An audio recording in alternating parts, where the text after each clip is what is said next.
You light your barbecue on fire once, and they never let you forget it.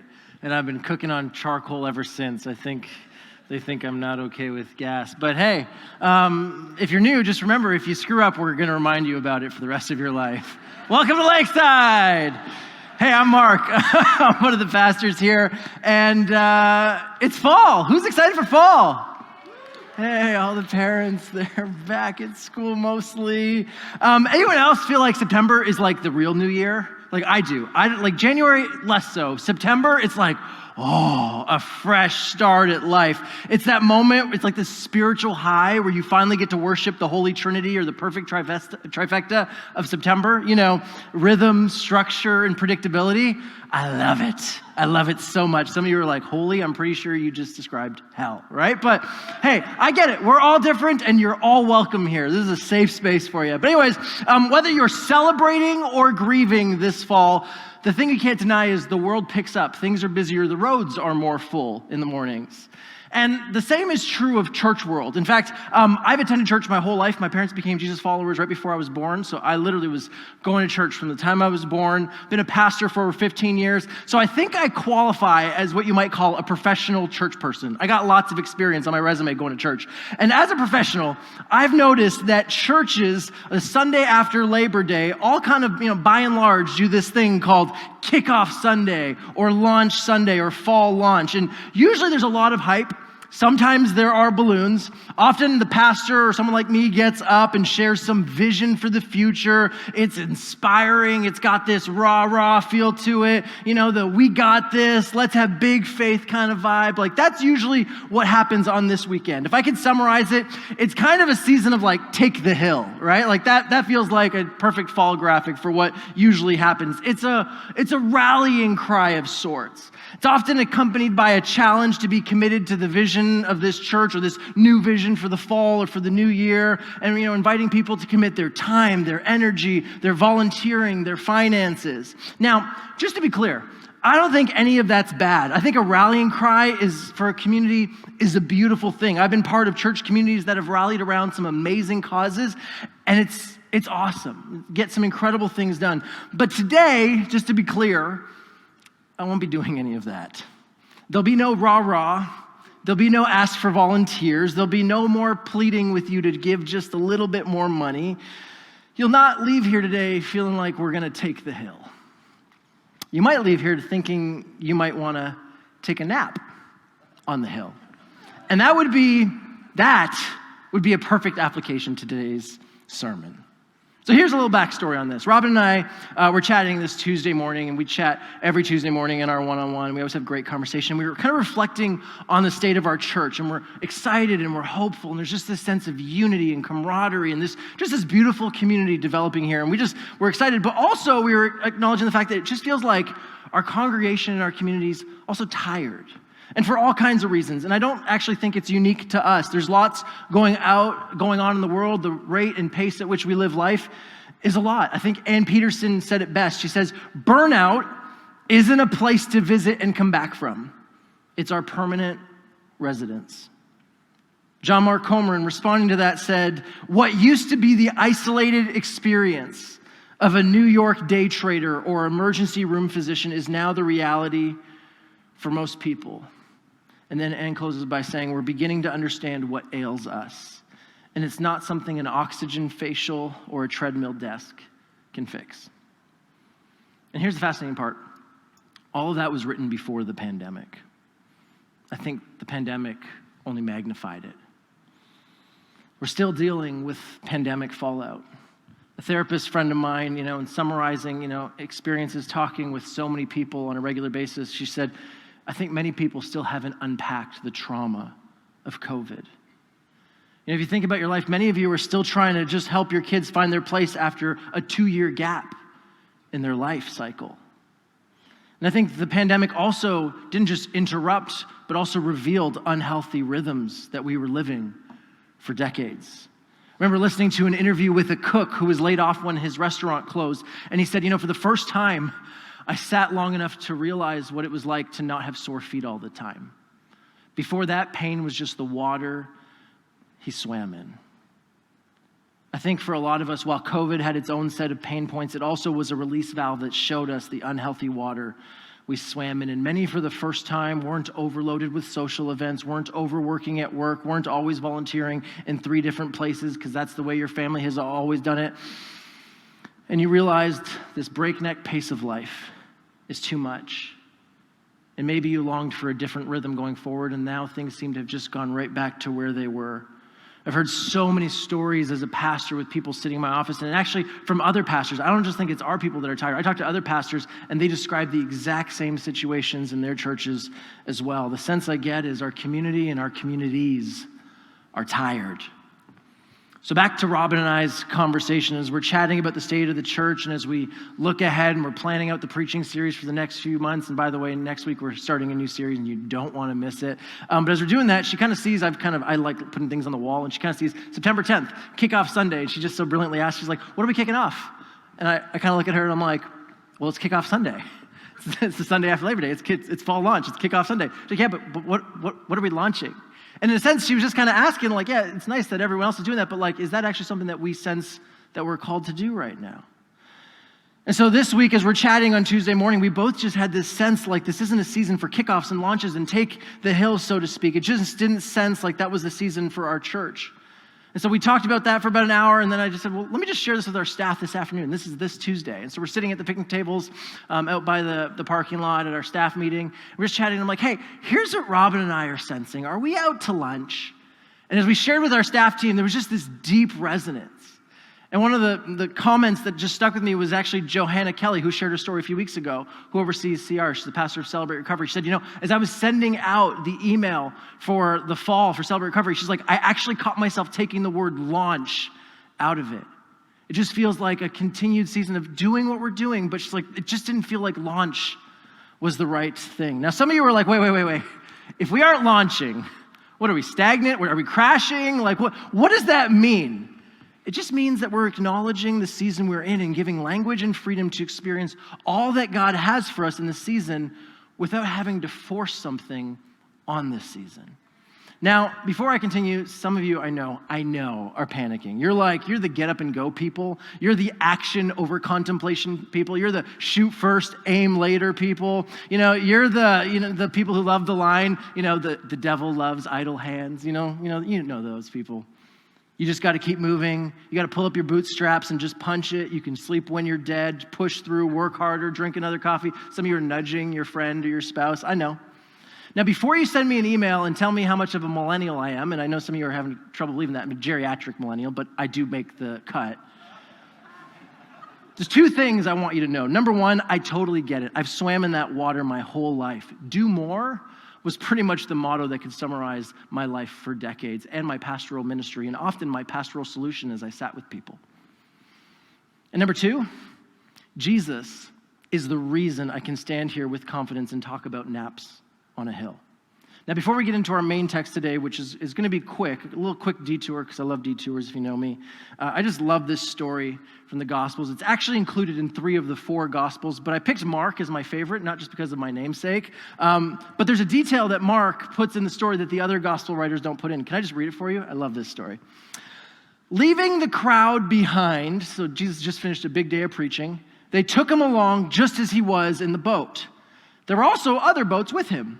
A furious squall or a big storm came up, and the waves broke over the boat so that it was nearly swamped. Just put yourself in this boat that's now full of water. Jesus was in the stern, sleeping. Okay, all the Gospels record this account, but Mark adds a little detail. Look what Mark adds. Sleeping on a cushion. Do you just feel the bitterness, the contempt, like on a cushion? He's writing this decades later, right? And he's like, on a cushion.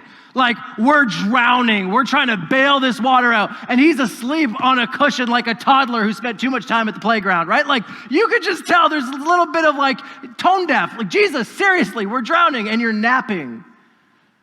Some of you need to highlight this story. How's that for pastoral advice? I'm really tired. Things are crazy all around me. Have you considered napping? Sounds strange, doesn't it? If you grew up in the WWJD generation, what would Jesus do? Remember those bracelets? They're constantly reminding you, and you have these conversations. Well, what would Jesus do? How many times do you hear a pastor say, like, napping's an option? Rarely, if ever, right? We never think a nap might be an appropriate spiritual tool. And also, if I can just pause and use this story for personal agenda for a second. To my wife and children, notice the context. Jesus spent the day preaching, then gets into a boat and takes a nap. Seems like a really clear application for our life Sunday afternoons. Just saying. And I know, there's chaos all around. The storm was chaos, just saying. All right, seriously now, back to Jesus sleeping on a cushion. The reason why rest sounds like such a foreign concept to many who've grown up in church is because, and I'll own this because I lived this and taught this for years, so many of our rhythms are influenced more by the Industrial Revolution than by Jesus. Ooh. So many of our rhythms are influenced more by the Industrial Revolution than by Jesus. I'm going to do this really quick, broad strokes, but here we go. The Industrial Revolution, if you're like, what is that? Very broad strokes here, but very quickly. It's when society shifted from an agrarian society to a society of industry. From farms to factories. People moved from the country to the city. And again, broad strokes, but in that system change, life moved from seasonal patterns to rigid clock discipline. From seasonal patterns to rigid clock discipline. My favorite line from my favorite show as a child, Don't Judge Me, It's a Safe Space, Dr. Quinn, Medicine Woman. Yeah, that's right, it's a good show. White man needs a clock to tell him when he's hungry. What a great indictment on the changes. Before this, life was dictated by the seasons, the ebbs and flows, planting, harvest, winter, some busy seasons, some restful seasons, some for conserving energy and heat, some for hustle, some for celebration. And now, after the Industrial Revolution, the clock and endlessly growing demands for productivity dictate our day. In a lot of ways, those paces and rhythms are now the water we swim in, and not just in culture, but also in the church. Often taking passages of Scripture and baptizing them in capitalism. How many times have you heard a sermon on being fruitful, used synonymously with the ideas of productivity and efficiency and growth in the church? And I'm not saying anything that's bad, but just pause for a second and think. There's a reason Jesus talks with an agricultural metaphor. And fruit, yes, there's hard work in growing fruit, but it's in the context of seasons. Fruit is productive, but it's also slow at times. It requires different things at different times. Plants aren't slave to the punch clock and deadlines. They're seasonal, they're unpredictable, they go with the weather. Harvest can be early or late. It happens when it happens. And that's not a one-off example. When you open the pages of Scripture, seasons are all throughout it. There are weekly rhythms like Sabbath. There are seasonal rhythms. There are annual rhythms. There are farming rhythms, like every 7 years, leave your field fallow. Seasons are just ingrained in Scripture. Here's one I bet you've never heard a sermon taught on. Deuteronomy 24:5. Some of you are going to wish you brought a Bible to highlight after I read you this one, okay? If a man has recently married, he must not be sent to war or have any other duty laid on him. For 1 year, he is to be free to stay at home and, here's a conservative rendering of the phrase, and bring happiness to the wife he has married. Some of you are thinking, why was I never taught this? Like a whole year off? And others of you are thinking, you're going to need more than a year, bro. I hear you. And there's so many more passages like this. Here's the point. All throughout Scripture, we learn there are rhythms and seasons in life that don't look like a carbon copy of bigger, better, faster, cheaper. Jesus is an incredibly hard worker, at times up before everyone else, accomplishing so much, but then also acknowledging there are seasons and sleeping in a storm after a long day of preaching. Hear me, friends, I'm not suggesting we try and fight the system and bring life back to the agrarian system. I'm not suggesting you say to your boss, hey, winter's coming up, I'll see you in 4 months.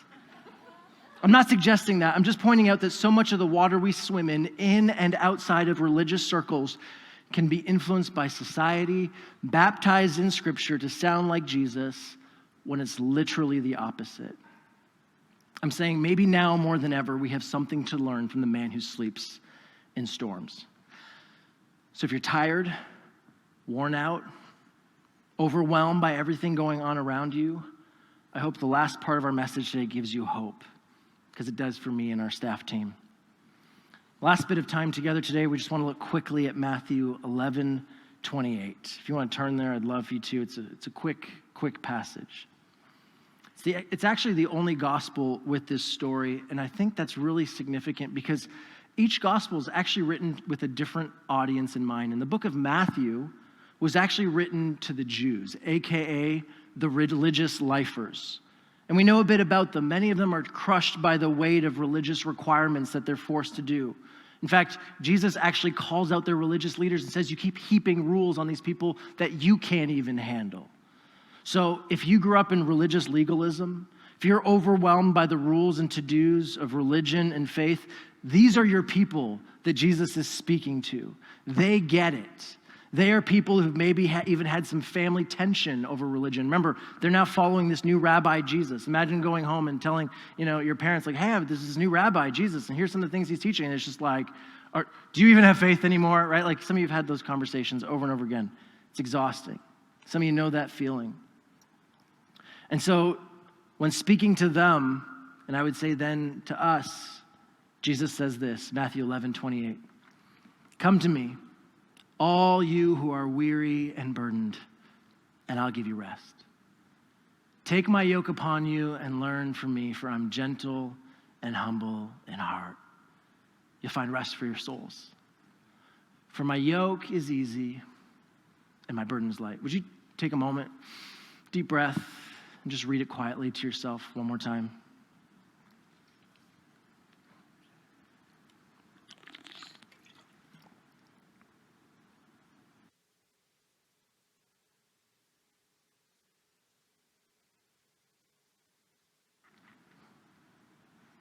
Can I break it down for you?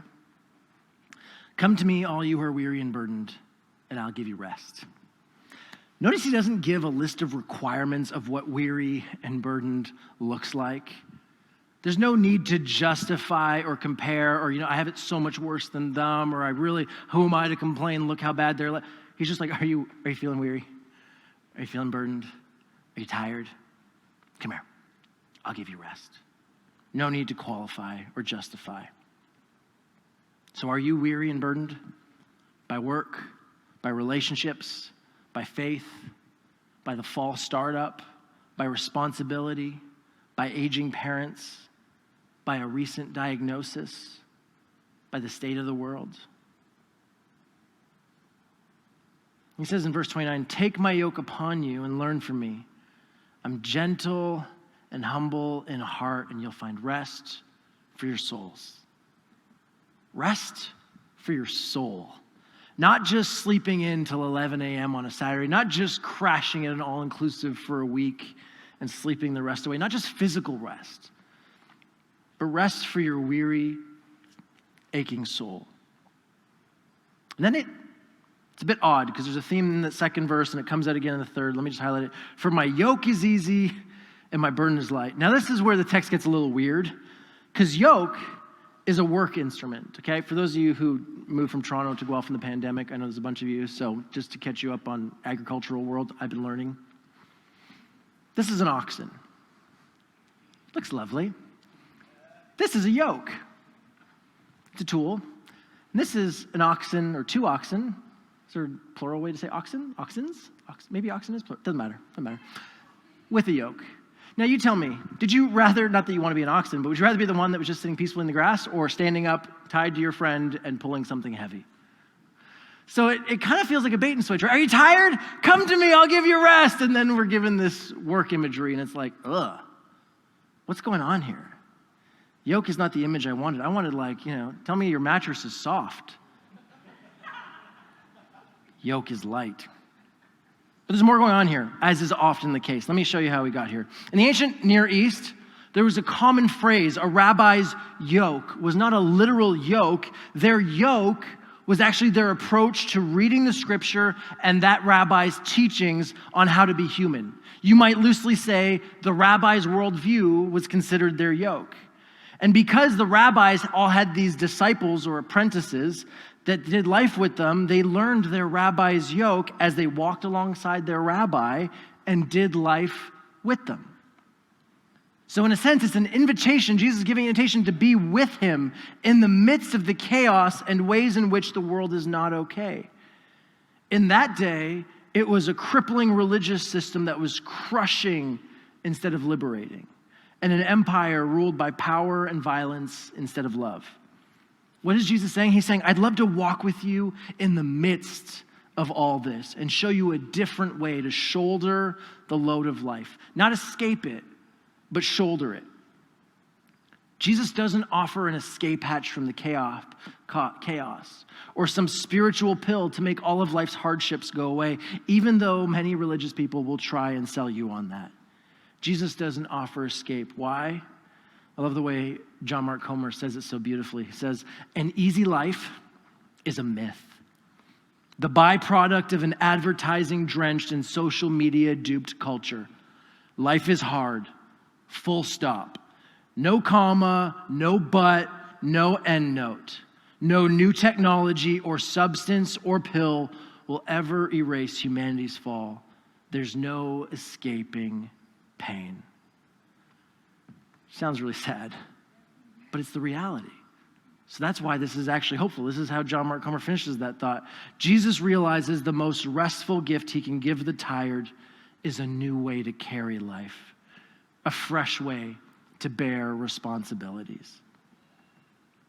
When Eugene Peterson, who I think worked in a mining town in Pennsylvania and wanted to kind of take the scriptures that were written 2,000 years ago, and he realized miners don't know anything about yokes. And so he wrote a translation of scripture to kind of give the thought-for-thought feel to his congregation. And this is how he summarized the verse that we just walked through. Are you tired, worn out, burned out on religion? Come to me. Get away with me, and you'll recover your life. I'll show you how to take a real rest. Walk with me and work with me. Watch how I do it. Learn the unforced rhythms of grace. I won't lay anything heavy or ill-fitting on you. Keep company with me, and you'll learn to live freely and lightly. I think it's one of my favorite verses from the Message translation. It's worth just sitting and reflecting on. So what is Jesus inviting people to do? He doesn't give them a list of 7 habits that will transform their life. He says, just link up with me. Come and do life with me. Let me journey with you relationally, and let me show you a different way to carry the burdens of life, a different rhythm and different seasons and different postures. And if they did accept that invitation, the people who were literally hearing him say that, they would see a new way to shoulder the weight of the world. They literally linked up with Jesus and followed Jesus and became a disciple of Jesus. At times, they would see Jesus push through hard things. At times, they would see him pause and accept limits. At times, they would see him escape his detractors. At other times, they would see him engage his detractors. At times, they would see him weep and rest. At times, they would see him get early. Other times, retreat to the desert. They would overhear Jesus giving people in similar circumstances 2 totally different action steps for their life. They would realize Jesus doesn't offer up cookie-cutter advice that you can just photocopy and hand to the next person. Jesus offers to relationally walk with us through life and personally engage with us each in a unique way. That's the reason why yoke is actually such a cool analogy. If we can go back to the image of yoke for a second, notice that there's names on each side of the yoke. Now, I think it's hilarious that the oxen's name is Charlie. That's fantastic. But what I've learned is actually a yoke is actually custom and form-fitted to each ox on each side of the yoke.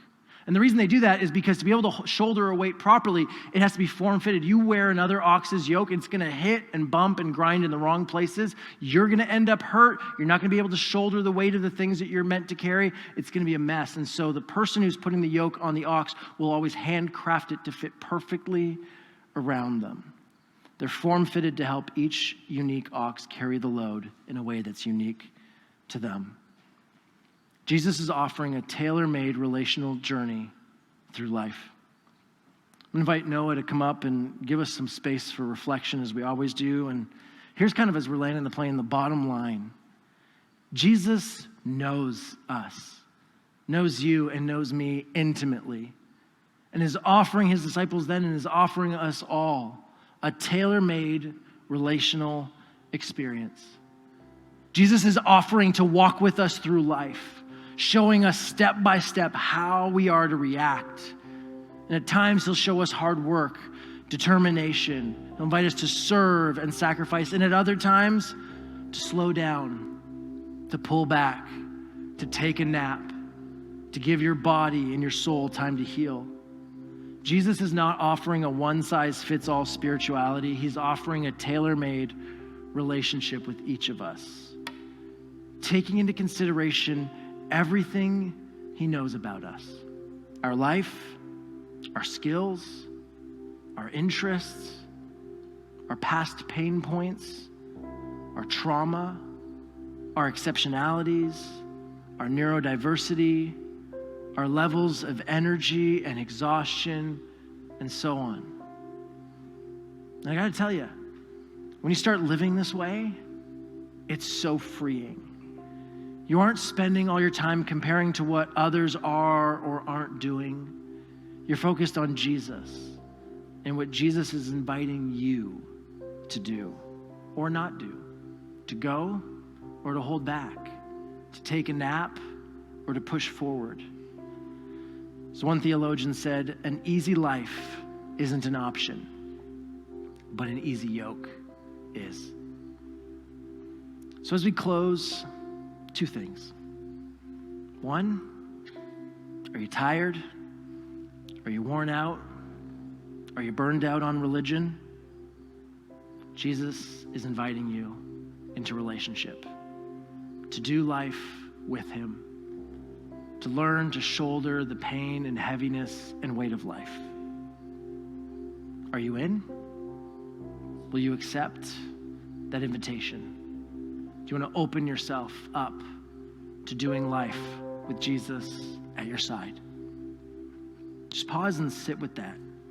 Maybe allow the Spirit to actually bring to mind some things in your life that maybe you would need to pause or to start, even to make that possible.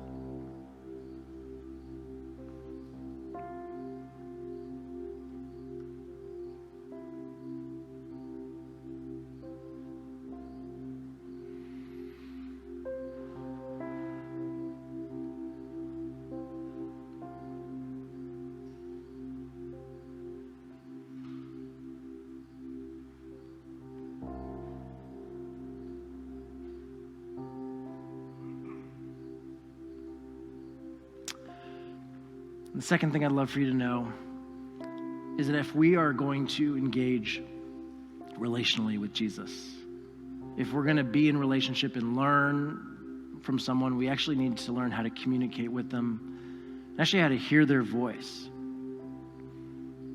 We need to have a way of hearing from God as God walks with us through life. And that's why next week we start a brand new series called How to Hear God's Voice. You don't want to miss it, because I think it's going to be a really important part of us allowing Jesus to teach us how to rest, how to shoulder life's burdens, and how to move forward in life. So with that, friends, can I just invite you, our prayer teams are going to be making their way to the front. If you'd like prayer for anything, and I always say, if you don't even have the energy to share what you need prayer for, if you're just exhausted, you could just come up and just say, I just need prayer. And just leave it in the prayer minister's hands to just discern and to pray over you. They would be so delighted to pray for you. So anything you're going through, anything you're wrestling with, or you just feel lost, you just want someone to pray with you, you can or don't have to share what you need them to pray for. They would just love to pray with you and listen to God on your behalf. And then secondly, just a reminder that if you're new, pop by guest services, and they'd love to treat you to some freshly roasted coffee or loose leaf tea, and the rest of our team will be out in the atrium, and we'd love to connect with you. There's no need to rush out. You can sit in your seats and just take some time with Jesus, grab some coffee or tea, hang out for as long as you need, and don't forget this, don't miss next week. See you then, friends. Bye for now.